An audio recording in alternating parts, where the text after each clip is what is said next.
শীতকাল আসলেই পিঠা খাওয়ার চারিদিকে ধুম পড়ে যায়, আর এই পিঠার চাহিদাও তখন দ্বিগুণ হয়ে যায়।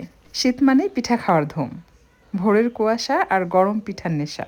কার কার পছন্দ এই মেলা পিঠা, কমেন্টে জানাবেন। পিঠা বানানোর জন্য আমি দুটো মাঝারি সাইজের ফ্রেশ নারকেল কোরানো নিয়েছি, তাতে দিলাম সাদা এলাচ, দালচিনি, তেজপাতা আর খেজুর গুড়।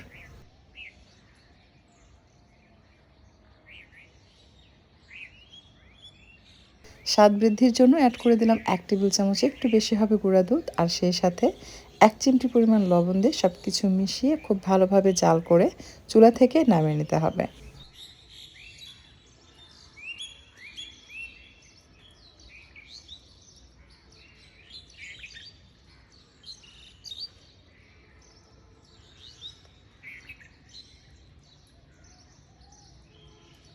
সুস্বাদু পিঠা বানাতে দুধের মধ্যে চালের গুঁড়া দিয়ে ডো বানালে সেটা খেতে কিন্তু বেশি ভালো লাগে। স্বাদ মতো লবণ দিয়ে জাল করে নিচ্ছি। দুধে খুব ভালোভাবে বলক আসলে অ্যাড করে দিতে হবে চালের গুঁড়া। এই চালের গুঁড়া কিন্তু আমি আগে থেকে একটু ভেজে নিয়েছি, অর্থাৎ প্রথমে চালের গুঁড়া ভেজে গরম করে নিয়েছি, তারপর সেই গরম চালের গুঁড়া গরম দুধের সাথে মিশিয়ে ডো তৈরি করে নিচ্ছে। ডোটা যখন একটু ঠান্ডা হয়ে আসবে তখন এটাকে খুব ভালোভাবে মেখে নিতে হবে। মাখানো হয়ে গেলে এখান থেকে পরিমাণ মতো ডো নিয়ে এই পিঠাটা তৈরি করে নিতে হবে। পিঠাটা আমি বানিয়ে দেখাচ্ছি আপনাদের।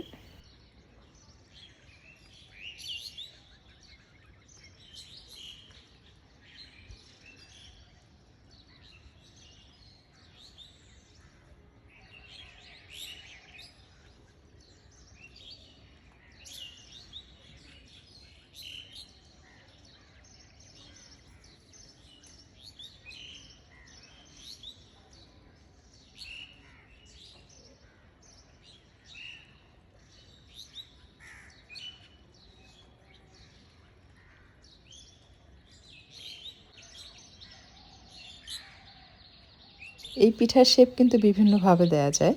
একেকজন একভাবে নিজের মতো করে কিন্তু বানিয়েছেন। আপনিও আপনার নিজের পছন্দ মতো ডিজাইনে বানিয়ে নেবেন।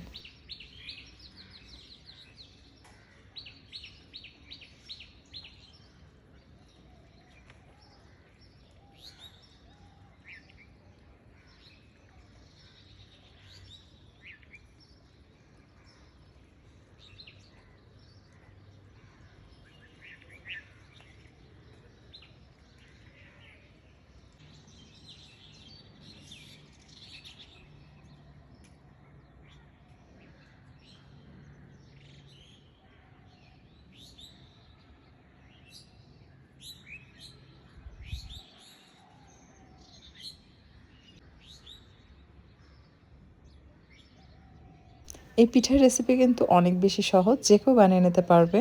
আর এতটাই মজার, আমি আসলে ভাবতেই পারিনি যে এটা এতটা ভালো লাগবে। নরমালি পুলি পিঠা যেরকম হয় তার তুলনায় কিন্তু এটা খেতে বেশি মজা হয়েছে।